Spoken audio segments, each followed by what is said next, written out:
So in 2019, this man led the NFL in terms of percentage of carries of his team, percentage of team rushing yards. He's the only player in the NFL with 15 different games of 15 or more carries. He had over 1,700 total yards. He was the 8th best running back in fantasy, number 24 on the field, number 1 in your heart, fantasy superstar Nick Chubb. How are you, my friend? I'm doing good. How are you? Well, I'm really good. It's weird. You and I are talking to each other over Zoom I know, right? because we're all quarantined here. Now, for me, I normally have a dad bod, so I'm good at the moment, right? Like, because I'm sitting around in my sweats and whatever. I'm eating Cheetos, but you're a professional football player. How has quarantine affected your normal off-season routine? It's been great. I mean, I've had more time to do, things I like. Usually we go back during OTAs and kind of, get in the rhythm of, football, running, conditioning, and things like that. But now I'm just working out every day, conditioning on my own, getting my body exactly how I want it. So, we have so much time. So it's no excuse to not come back, in shape and the best fit you've been. So you feel good. Have you heard anything? There's all sorts of rumors out there, but just in terms from the Browns, in terms of there's talk of reopening facilities. Have you talked to anyone from the Browns in terms of when you might be back in with the facilities and back with your teammates? Yeah, nobody knows. So I'm just taking it day by day. But I know the NFL has said that everyone will start at the same time. So even if Ohio is doing better than like California, New York, we won't be able to go back until everybody goes back. So we're in this thing together. We're waiting on the whole United States to get things going again. So it's been an interesting offseason in Cleveland. New head coach, new offensive system in Kevin Stefanski. Obviously, one of the challenges of what we're all going through here is you're not there going through the practices. But have you had any chance to talk to Kevin about the offense, his vision for you and your role on the team in 2020?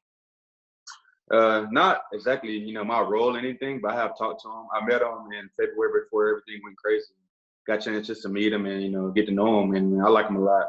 He's definitely a great guy. I can tell he's about working and nothing about nothing else. And that's what I like. And yeah. Well, he's certainly, he's had tremendous success offensively and certainly with running backs. We also saw what Dalvin Cook did last year. My question is that did you guys get any chance or have you gotten any chance, whether it's with position coach or just the sense in terms of what your role might be? Because in Minnesota, it was Dalvin all the time, right? And obviously here in Cleveland, it's not just you, but it's also Kareem. So any sense on how he might want to deploy the two of you? Yeah, I'm not sure, but Kareem is a very talented running back. He can run the ball, catch the ball. He can pretty much do anything out there on the field. So I'm curious to see how they balance it because Kareem is an exceptional player. I can run the ball well too. So I think it's just gonna be me and him just sharing the load, doing everything. Just both of us out there on the field. It'll be no like drawback if he's out there, if I'm out there, because we're both really good. Well, you've whether it was at Georgia and now at Cleveland, you've had moments where you were the guy, but it's always been like you look around the running back room and it's like it's filled with talent. Whether it was Georgia or in Cleveland, and so how does that change your mindset at all when you know like, hey, it's just me, as you were in your rookie year after Carlos had been traded to Jacksonville, or when you're in Georgia with a bunch of great running backs that are now in the pros as well, or whether you're here in Cleveland with Kareem. Does it change your mindset in terms of entering the game? It is a different mindset. When you're the only guy and you know that you're going to get the ball every play, and then you're going to have to run routes and you got to block, you're not leaving the field, you stay on the field the whole game. It's a different mindset. I know now I'm going to the game. I know I can catch a breather. I know I have a guy coming in who's just as good, and he's going to make plays too. So it's a different mindset, but I'm all for sharing the load. I don't mind, getting out the field, let another guy get the ball. It's all team effort. Yeah, is there? I'm curious. Just let's talk about your teammates for a second. You played with Sony Michel and Todd Gurley at Georgia. You're now playing with Kareem Hunt. talk to me a little bit about those running backs. Is there anything that you learned from any one of those guys specifically? Just That's a watching great those question. guys? Say what? Just watching those guys, being in Yeah. practice with them every day?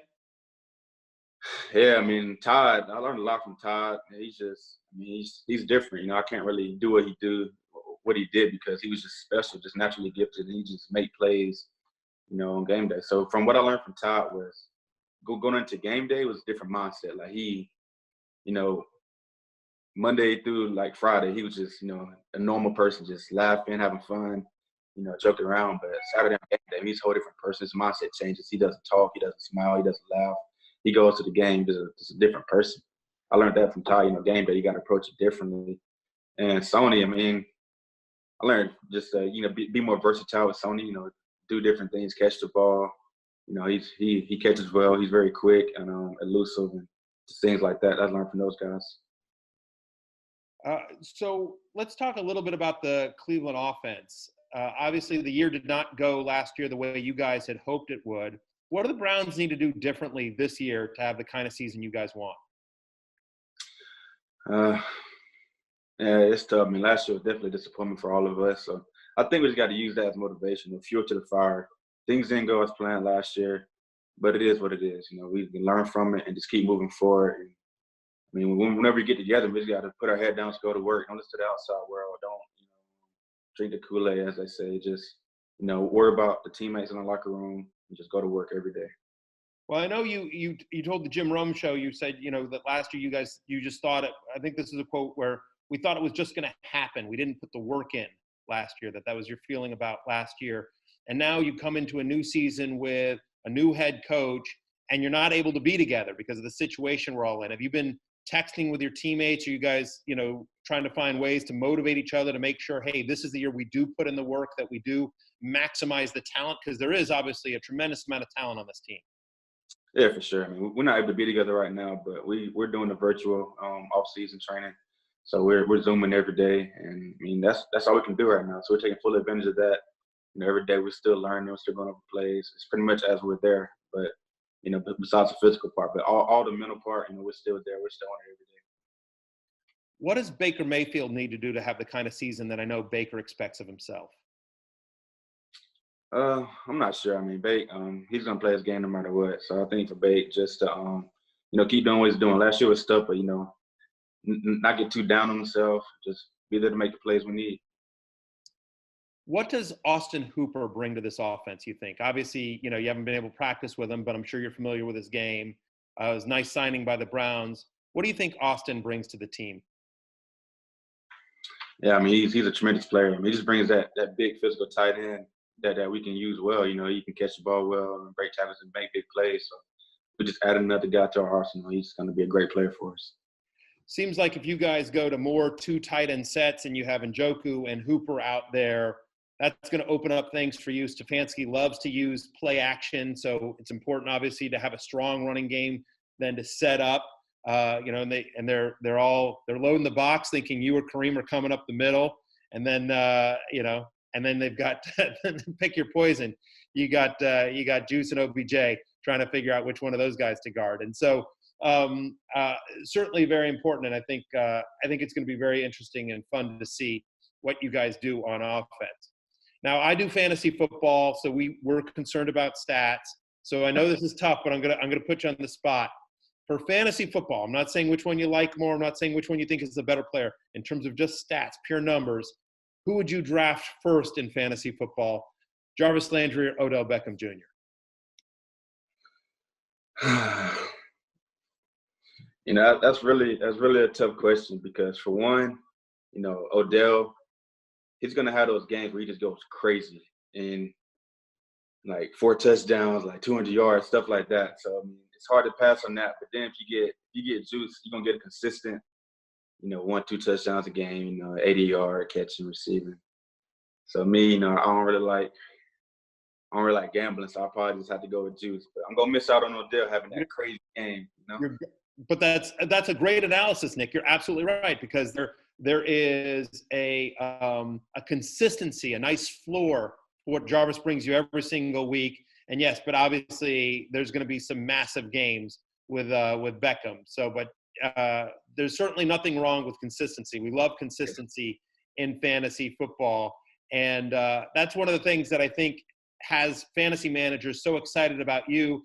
Not only in your first couple of years in the NFL, but coming into the season, you're being one of the first 10 running backs drafted every single year. What can fantasy managers expect from you this season? I tell you what, in fact, I'm going to tell you, let's do this actually, Nick. You don't even have to answer that. Let's do this. ESPN, what we have to do is we have to project every single player. We project your stats. Yeah. So I'm going to read you what we are projecting for you this year, and you tell me higher, lower, you think we're on the money. All right, cool. All right. So for this year, we're projecting you get 274 carries, 1,288 yards, rushing yards, 9 touchdowns. We think you catch the ball 27 times for another 214 yards and another touchdown. So ultimately, just about 1,500 total yards, about 300 total touches, 10 touchdowns. I think worse than last year. Huh? So I'm projected to do worse than last year, basically. Full season of Kareem, I think, is where that comes from. Yeah, I don't like the idea of going backwards, even with Kareem. So I think everything goes up but the carries. I like that. I think that's right. I mean, there was a drop in your production, fantasy-wise. I mean, understanding you're being a teammate, you're doing what the Browns are asking for you to do, and that's all you should care about is helping the Browns win a Super Bowl. But fantasy-wise, there was a drop in your fantasy production once Kareem came into the picture. Mm-hmm. But I think the argument can be made is that while now you'll have a full year of Kareem, and yes, he'll take some touches away from you. Obviously, he's a weapon. The Browns are going to want to use him. The offense under Kevin Stefanski, adding Austin Hooper, another year of Baker under center, another year with OBJ, all you guys together for another year. The offense should be more efficient, more scoring opportunities. You'll hold the ball longer, more sustained drives, and so that maybe counterbalances that. Yeah, I agree. Good. I like it. I like the optimism. I'm taking the over as well. I don't know who does these projections. It isn't me. I'm your friend, Nick, not the puncher in the back. Just so you know, it ain't me. It's that Mike Clay guy probably. Hey, so Nick, you've been named to the NFLPAs Rising Stars list, and for people that are unfamiliar with it, these are players whose jersey sales have not been in the top 50 overall of players' jersey sales, but who have seen an increase and who we expect to break into the top 50, who are potentially the next stars that will be in the top 50 of jersey sales. I'm curious what being named to that list means to you. It's amazing. I saw that this morning. I was reading about NFL Rising Stars, and I was impressed. I was shocked, but it's definitely a blessing just to have my name mentioned in the top 50 of the whole NFL.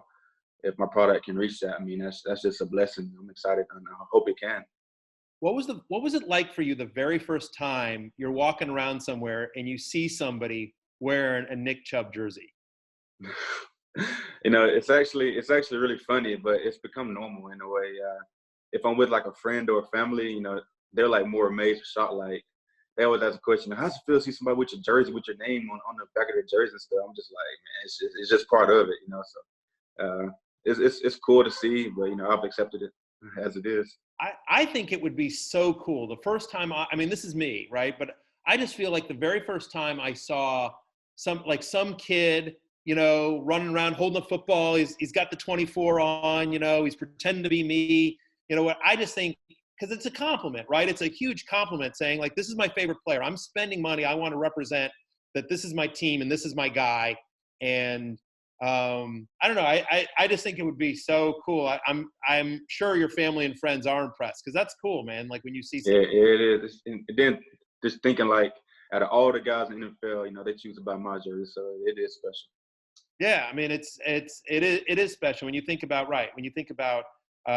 all and by the way, you're not just competing with the guys in the NFL. You're competing with Jim Brown. You're competing with, you're competing with, superstars. You're competing with people buying, Barry Sanders jerseys and, all the great running backs, Emmitt Smiths. You'll see, listen, I'm a Redskins fan. My favorite jersey is a Riggins one. I got a 44, and I love Riggo. And so I mean, it is really something. I think it's a huge compliment when somebody buys your jersey and wears it around. So I do fantasy football, Nick, and I'm just curious how often that comes up in your life. How often somebody mentions fantasy football to you? How familiar are you with it? Well, let's start with this. Have you ever played fantasy football? I've never played fantasy football. Yeah. I never. Yeah. Why should you? You get to play the real thing. How often does it come up? How often do fans approach you? Do your family members talk to you? How often does fantasy football come up in your sort of everyday life? It comes up a lot. My family and friends, they all play it, but they don't really say anything to me about it. Like nobody's ever said, I need you to score like 4 touchdowns this game or anything like that. I guess they just don't want me to think about it or put the pressure. You're lucky, by the way. You're one of the few players that says that. I all the time players are telling me they tell me all the time, I'm going to draft you. You better get me points and that kind of stuff. So please, you should thank your family and friends for laying off you there. But I mean, I do have a funny story about it. I had a teammate, Browns last year, who was in the fantasy. He played with some of his friends, I guess. But it was during the Ravens game. The first time he played, had like 3 touchdowns, 100 something yards. He was just so happy every time I scored. He was like, "Oh man, I needed that." He was just like, "I'm glad I started you this week." And it was just pretty funny how he was like in the real game thinking about another game. It was cool. That's hilarious. Especially, by the way, there were some people that had said, not me, by the way, but there are definitely some people that said, hey, bench, because you guys, that first Ravens game last year, you guys had struggled a little bit offensively. You're trying to find your rhythm, and the Ravens had a really good run defense. Mm-hmm. A lot of people were like, they're going to try to throw. Their secondary is a little bit banged up. They're not going to be able to run on Baltimore. And then you just ran all over them. You just had a monster game that season. Not that season, but you had a monster game against Baltimore on the road. That game was in Baltimore. So kudos to him for believing in you and starting. Who was the teammate? Can you tell us? I can't remember his name. It was somebody. All right. Fair enough. But still, I love the fact that, you're crushing it. It's a big upset. You guys beat the Ravens, a division rival, on the road in Baltimore. You're absolutely crushing it. Everyone's pounding you like, great run. Dude, you got me fantasy points. Yeah. Some of the guys coming up and telling you he got you fantasy points. When people approach you, when fans approach you, not your family, when fans approach you, do they talk more about the Browns or their fantasy team? Because you're a big fantasy superstar. I know you only care about the Browns, which you should, but just so you know, like I said, you were the 8th best running back in fantasy last year. You had an amazing year, over 1,700 yards. You were a true RB1, which is not something that comes that easily in fantasy football. Does it come up that often? When people come up to me and ask me questions, it's all what is Baker Mayfield like? What is Odell like? What is Juice like? That's all they want to know. All right. Well, what is Odell like? What's Juice like? What's Baker like? Get it out of the way, and then you can just say, "Go listen to this podcast." Let's answer it once for all, and then you're done. Podcast from now on. Just go look at the podcast. Yeah. Odell, Jarvis, and Baker. I mean, they're just people. They're just so normal. It's just so cool to be around. They're not what people make them seem to be. Yeah, I mean, I enjoy being around them. They're just real nice, genuine people. I love to hear that. I love to hear that. And listen, Nick, you've been terrific in your career. Please stay safe. Please stay healthy. I wish you much success this year, both in fantasy and real life, to the Browns. I'm excited about the offense to see what you guys do under Stefanski. Sure. Continued success to you in the NFL and in life. I appreciate that. Thank you for having me. Thank you for watching ESPN on YouTube. For live streaming sports and premium content, subscribe to ESPN+.